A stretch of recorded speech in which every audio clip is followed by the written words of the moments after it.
لما آتيتكم من كتاب وحكمة ثم جاءكم رسول مصدق لما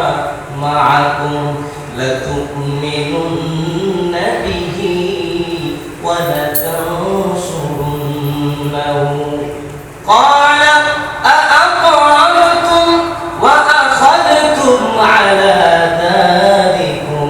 إصري قالوا أقررنا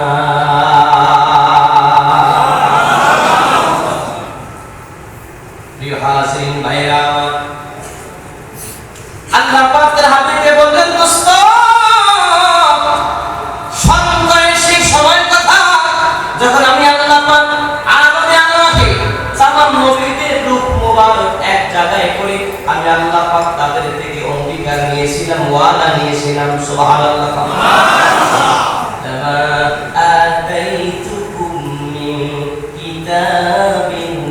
ওয়া হিকমা আল্লাহ পাক তামাম নবী রাসূলদের রূপ মোবারক এক জায়গায় করে আল্লাহ পাক বললেন হে আমার প্রিয় পয়গম্বরেরা তোমাদেরকে আমি আল্লাহ পাক আসমানি কিতাব দান করব আমি রব্বুল কারীম তোমাদেরকে হিকমত দান করব যে জ্ঞান দিয়ে তোমরা তোমাদের উম্মতদেরকে তাওহীদের রিসালাতের দাওয়াত দিবে তোমরা ইসলামের তোমরা তোমাদের ধর্মের দাওয়াত দিবে আমি আল্লাহর পথের পথিক বানাবে আমি রব্বুল কারীম সেই প্রজ্ঞা সেই জ্ঞান তোমাদেরকে দেওয়ার পরে তোমাদের সবার যখন আগমন শেষ এরপরে সুম্মা জাআকুম রাসূল তোমাদের কাছে আমি আল্লাহ পাক আমি এমন একজন রাসূলকে পাঠাবো এমন একজন নবীকে পাঠাবো এমন একজন দোস্তকে পাঠাবো মুসাদ্দিকুল বিমা মাআকুম আমি আল্লাহ তোমাদেরকে যেই মিশনের দাওয়াত দিয়ে এই জগতে পাঠিয়েছি তোমাদের সেই মিশনে তোমাদের সেই খেদমতে সত্যায়ন করবে আমার সেই রাসূল জোরে বলেন না সুবহানাল্লাহ আমার দোস্তদের তোমাদেরকে সত্যায়িত করবে সেই মুহূর্তে আমার রাসূল আমার প্রিয় হাবিবকে যদি তোমরা পেয়ে যাও তোমাদের জন্য আমি আল্লাহ পাকের পক্ষ থেকে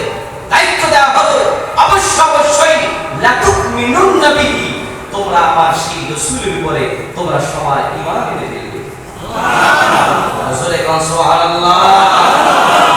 তোমরা নবী হতে পারো নবী হয়েও যদি আমার রাসূলকে যদি তোমরা পেয়ে যাও আমার রাসূলের উম্মত হয়ে যাবে সুবহানাল্লাহ ওয়ালা তানসুরুন্নাহু আমার সেই দোস্তের আমার সেই বন্ধু সহযোগিতায়